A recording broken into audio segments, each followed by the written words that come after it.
Esports is headed to Gig City. Chattanooga, Tennessee, has the fastest internet in the U.S., and the upcoming Tengig festival intends to make the most of that. From October 6 to 8, Tengig will be hosting tournaments for the massively multiplayer online shooter PlayerUnknown's Battlegrounds and the multiplayer online battle arena League of Legends. It will also feature panels on technology and innovation, and a pub crawl for the 5v5 arcade machine Killer Queen.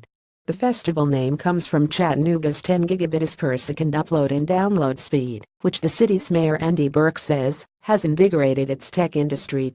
"We have a growing tech industry, but it isn't just tech," said Burke in a phone call with GamesBeat. "Any business now needs fast, reliable internet. Our feeds are symmetrical, so you can upload and download at the same level. No matter what business you're in, that's a huge advantage. You never have to worry about bandwidth." Burke says that they're keen on showcasing what their internet speed can do, and naturally, they've been having conversations with folks from the games industry. When Tengig founder Jared Nixon approached him about hosting an Esports festival, he thought it was an excellent idea.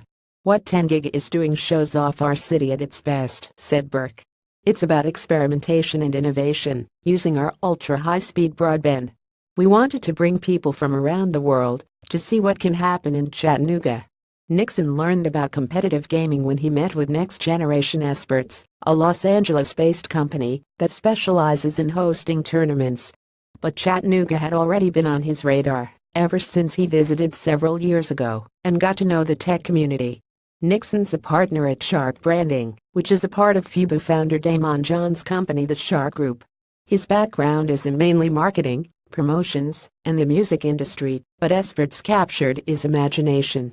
"Of all the things I've worked with and seen, I've never seen a market like this and a culture like this that's that loyal, that dedicated to their craft and what they're doing," said Nixon. "But then also, there are all these other ancillary things coming in around it. It's got everything. The Esports market could hit $1.5 billion by 2020, and a lot of young viewers are tuning in to watch, say, a League of Legends match over traditional sports."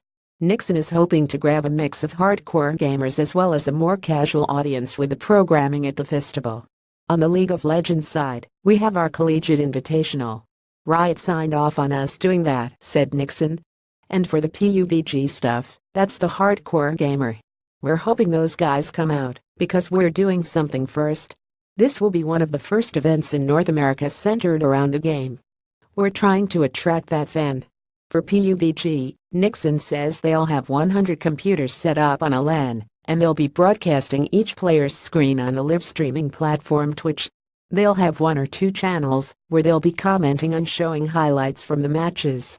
And to appeal to people who are altogether unfamiliar with esports or video games, Tengig is hoping that Killer Queen will be a friendly introduction.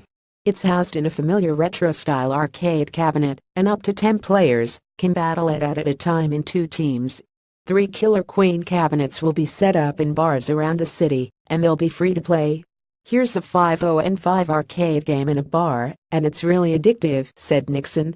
"If you put 5-player teams in a bar, drinking, having a good time, and before they know it, they're technically playing esports.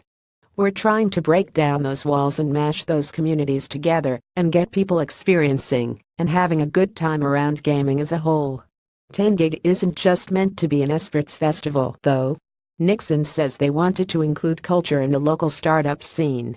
Alongside the tournaments, there will be panels on subjects such as net neutrality and women in games.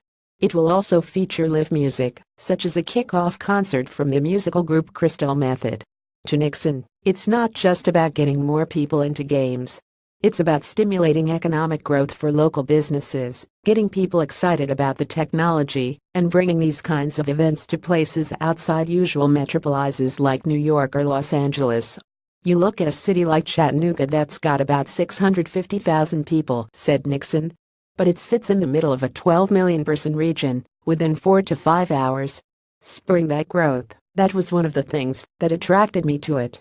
Go back and look at Austin, or a place like Coachella, and look at what live events have done for those places.